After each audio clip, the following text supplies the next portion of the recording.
नमस्कार मित्रांनो आणि मैत्रिणींनो. लोक बोलतात की आम्ही मांजर पाळलं, कुत्रं पाळलं, गाई पाळल्या, म्हशी पाळल्या. आम्ही काय पाळलंय माहिती आहे का?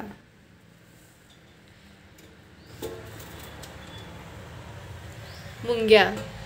बघू शकता, पहिली भाकरी केली किंवा चपाती केली तर त्याला पटकन मुंग्या ताजे ताजे पहिली चपाती भाकरी असेल ते खातात.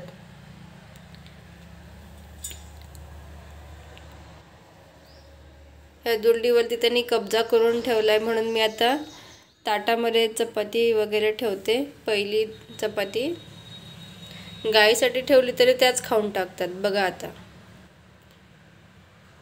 कालची गाईची चपाती तिने मुंग्यांनी खाल्ली म्हणून गाईला कशी द्यावी म्हणून मी गाईला दुसरी बनवली, दुसरी दिली.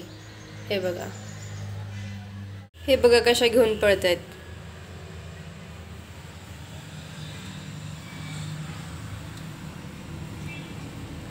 आणि प्राण्यांना मित्रांनो एवढी म्हणजे त्यांना कृतज्ञता असते ना. हे लाल मुंग्या आहेत, पाहू शकता तुम्ही, लाल मुंग्या आहेत. माझ्या हातावर चढल्या, अंगावरती येत असतात पण अजिबात चावत नाहीत, कारण यांना माहिती आहे मला खायला, हे आम्हाला खायला देते. हे बघा कसे घेऊन पळत आहेत बघा, पटापट पटापट. तुम्ही पण नक्की सांगा तुमच्या घरी तुम्ही कोणाला पाळले ते. Bye bye.